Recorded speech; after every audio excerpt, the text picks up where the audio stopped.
Hello Internet, welcome to the Nerd Sanctuary. This is Yami, and I'm bringing you my Chronojet deck profile. This deck is actually very good to use. The Gear Chronicles are pretty overpowered as it is, but when you get a good deck that uses Net Stage and Gear Groovy, it just becomes ridiculous.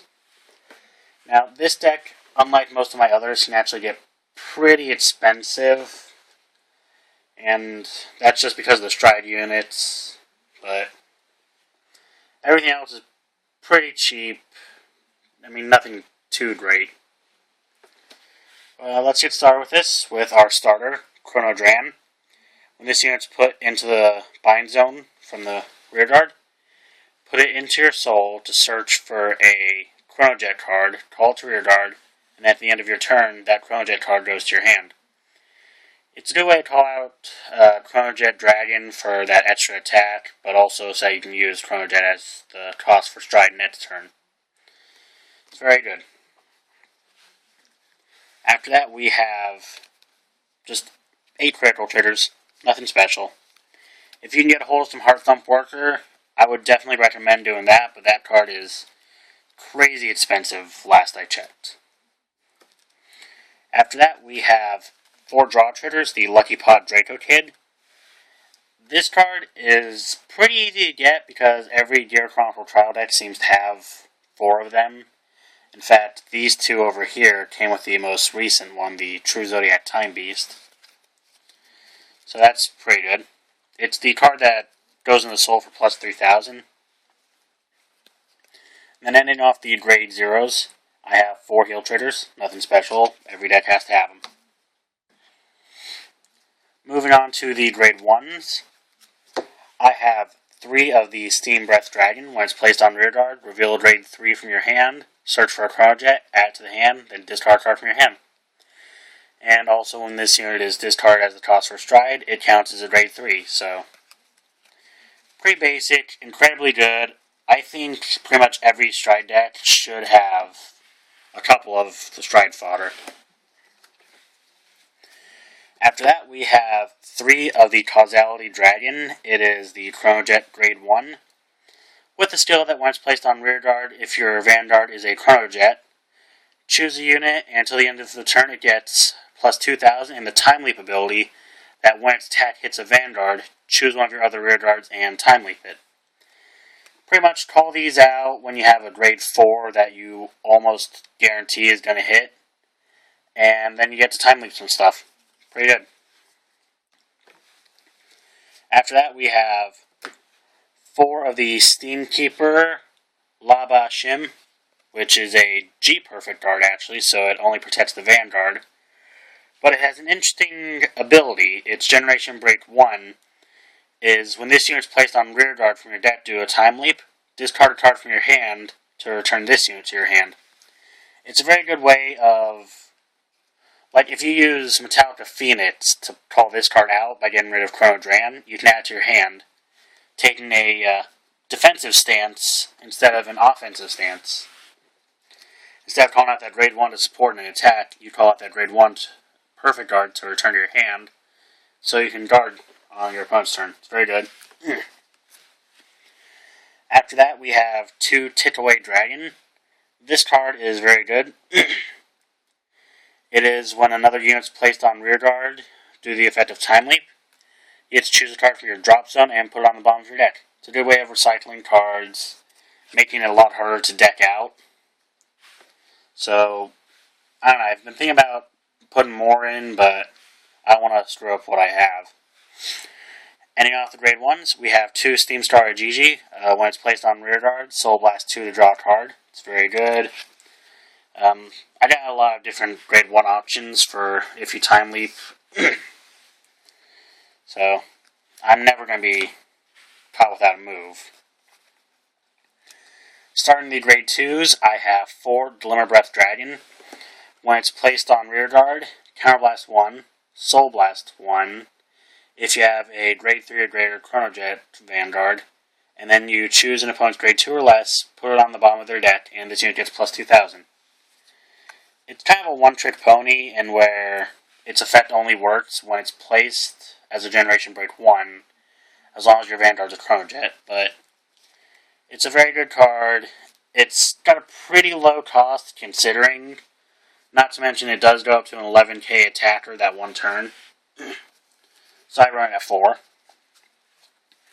After that, I have 4 of the Steam Fighter Amber. A lot of decks use similar cards to these, but this card's effect is when this unit attacks a Vanguard, if it's boosted, Counterblast 1, choose an opponent's grade 2 or less, and they put it on the bottom of their deck.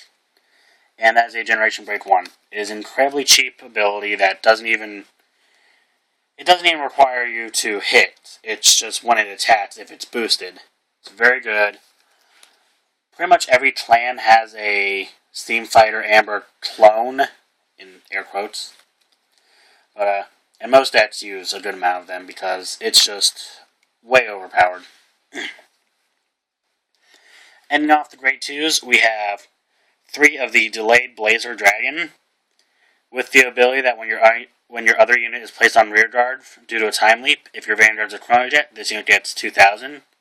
So that's every time. So that's pretty good. I mean, this deck doesn't focus too heavily on time leaping. I mean, I definitely have cards that can pull it off, but still. And it has the Time Leap Generation Break 1 ability that when this unit's placed on rear guard, if you have a grade 4 Vanguard with Chronojet in its name, choose a grade 2 rear guard and time leap it. So this card is actually pretty interesting in that when it's placed, you can choose one of your grade 1s, time leap it into a Delayed Blazer, which will then allow you... Oh, actually... No, choose one of your grade 2 rear guards. I remember I had a good strategy with these guys, I just don't remember what it is.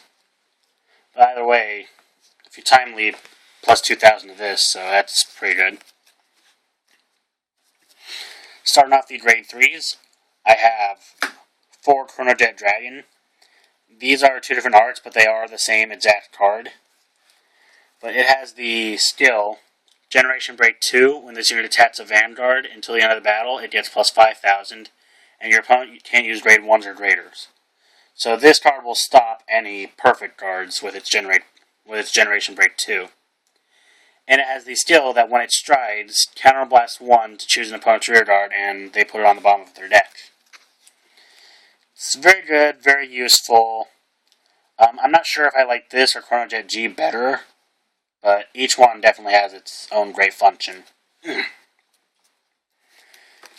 After that, I have 2 of the Chronojet G. I would recommend doing all the remaining grade 3s you have as Chronojet G, but I'm not able to get hold of 2 more, so I'm using Bali for that.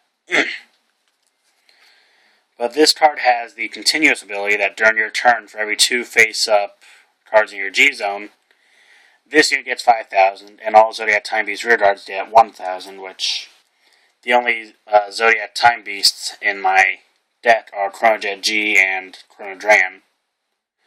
But this card, powering himself up that much, it is very great.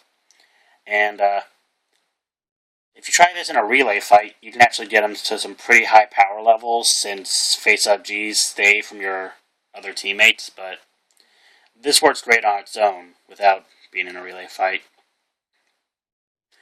And it also has the Time Leap ability, that when your Gear Dragon or Zodiac Time Beast strides, choose 1 card from your hand, call it, and then choose one of your rear guards and Time Leap it.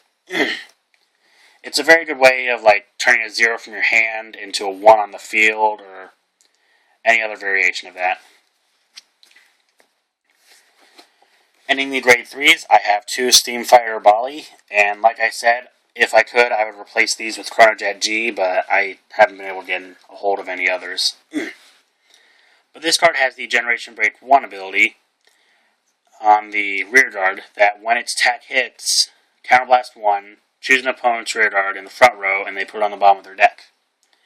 And it also has the skill that when your G unit strides while this is on Vanguard, choose your Vanguard, and it gets the ability Counterblast 1, search your deck for a Chronojet Dragon, place it on Vanguard as the heart, and shuffle your deck. And if you place the card, choose a Bali from your soul, or from your Vanguard, and put it on the bottom of your deck.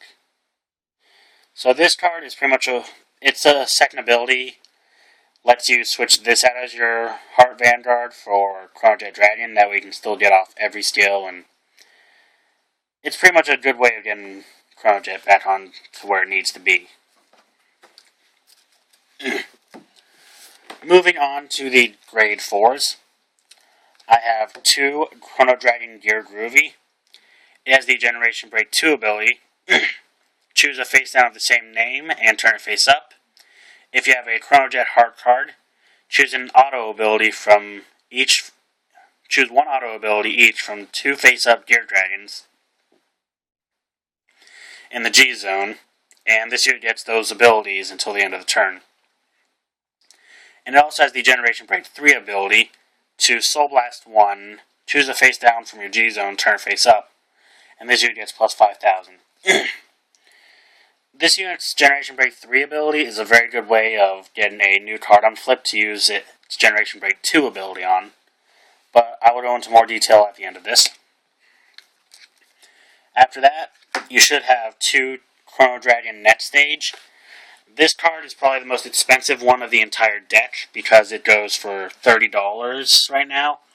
And this is the one from Gear of Fate, so it is probably the cheapest one that exists. But it has the Generation Break 2 ability. Counterblast 1, choose a face down net stage from your G zone, turn it face up, and discard 3 cards from your hand. At the end of the battle, this unit attacked a Vanguard. If you have a Heart card with Chronojet Dragon in its name, pay the cost, put this unit into your G zone face up, and stand that Vanguard, your Chronojet Dragon. So, if anyone watches the show, they know this is a good way to get a second Vanguard attack. Granted, that second Vanguard will be at grade 3 instead of 4, but it is better than just having things end there, and combined with Gear Groovy, it is very good. Next, we have 2 of the Interdimensional Dragon, Ragnarok Dragon. It has the skill, Counterblast 1, choose a Ragnarok Dragon that's face down the G zone, turn it face up. When this unit attacks a Vanguard, pay the cost, and if you do, until the end of that battle, your opponent can't call grade 0s to the Guardian Circle, and if the number of face-up cards in your G zone is 2 or more, this unit gets a critical. It's a very good ability to have. It's one card that can be combined with Gear Groovy to make a pretty pressure-based attack. But after that, I have 1 Interdimensional Dragon, Chronos Command Dragon, with the skill that when this unit's attack hits a Vanguard, Counterblast 2, Soul Blast 1, and discard a card from your hand to put all of your opponent's rear guards on the bottom of their deck in any order.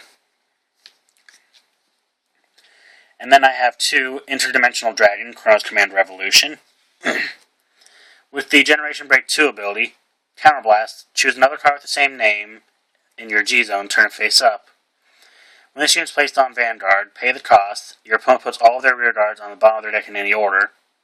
And then if you have a face-up Chronos Command Dragon in your G zone, choose 2 of your rear guards and put all the other rear guards you have on the bottom of your deck in any order. And if you did not have a Chronos Command Dragon face-up in your G zone, then just all your rear guards go away. It's definitely a follow-up card to use when you've already have Chronos Command Dragon up, but it's very good in the way that you don't need to have an attack hit to use its ability. Next we have Interdimensional Beast, Metallica Phoenix. This will be the first card you want to stride if you plan on using Gear Groovy. And it has the skill, choose a face-down G zone unit, turn it face up. When this unit attacks, if you have a heart with Chronojet in its name, then choose one of your rear guards and Timely Pit. Using this ability, you get to flip one of the Gear Dragons you want to use face up. That way, next turn, when you stride on Chrono Dragon Gear Groovy, you already have that Generation Break 3 now to use, because of this card, the card you flipped, and then Gear Groovy. And yeah, if you use Metallica Phoenix correctly, then you already have one of the cards whose abilities you want Gear Groovy to copy. After that, I have Epoch Maker Dragon. With the skill that when its attack hits, choose one of your rear guards, bind it face up, search your deck for grade 3, call to rear guard, shuffle your deck, and at the end of the turn, the unit that was placed with that effect goes to the bottom of your deck. And if you put a card on the bottom of your deck that way, choose a card that was bound and call it to rearguard. It's sort of like the precursor card to Time Leap, but with the effect that it jumps all the way to grade 3. After that, we have Interdimensional Dragon, Fate Rider Dragon, with the once per turn ability to choose a rearguard, put it on the bottom of your deck, search for a card with one grade higher than that, call it to rearguard, shuffle your deck, and choose one of your units for each face-up G-Zone card, and it gets plus 3,000. This is definitely a late-game card to use because you'll want to give more units power. But after that, we're moving on to the G-Guardians. I use one Highbrow Steam Rafana, and it has a skill that when it's placed on the Guardian Circle, choose a grade 1 or greater, return to the deck, search for a grade 0, call it to rearguard, and shuffle your deck. And if you did that, this unit gets plus 10,000 shield. It's a very good shield ability, but it does require you to get rid of one of your rearguards, or it's a downgrade to the point of almost being useless. And ending off the grade 4s, I have 3 Retroactive Time Maiden Uluru, with the ability that when it's placed on Guardian Circle, choose a normal unit and a trigger in your drop zone, and put them on the bottom of your deck, and have 2 cards were put this way, this unit gets plus 5,000 shield. It's very good, and just like Tick Away, it's a good way of stopping your opponent from decking you out. Now, like I said, I will show you the best way to do these strategies. Let's see. Like I said earlier, first you want to stride Metallica Phoenix, and then eventually use its skill to get rid of Chronojet, which will have Chronojet be put in the soul to search for really either of the Chronojet cards and call it, but then at the end of your turn, that Chronojet goes to your hand to be used later to pay for the cost of stride. But when you use Metallica Phoenix's ability, really either of these 2 cards are good depending on what you want to do. If you want to go for huge damage or empty your opponent's field, which if you're going against something like Pale Moons, you definitely want to go for more damage because the Pale Moons won't stay. But let's just say you chose Chronos Command Dragon. Then next turn, stride Gear Groovy, use its skill to flip up your next stage. And then you can use, in addition to this getting plus 5,000, you can still use this skill to have it copy the abilities of both of these cards. Meaning, if it hits, then goodbye all your opponent's rearguards, and then still get a stand-up Chronojet. It's a very good card to use. It's pretty much a one-turn hammer, so be careful. But that's pretty much it. If you guys like what you see, like, comment, subscribe, and I'll see you guys later.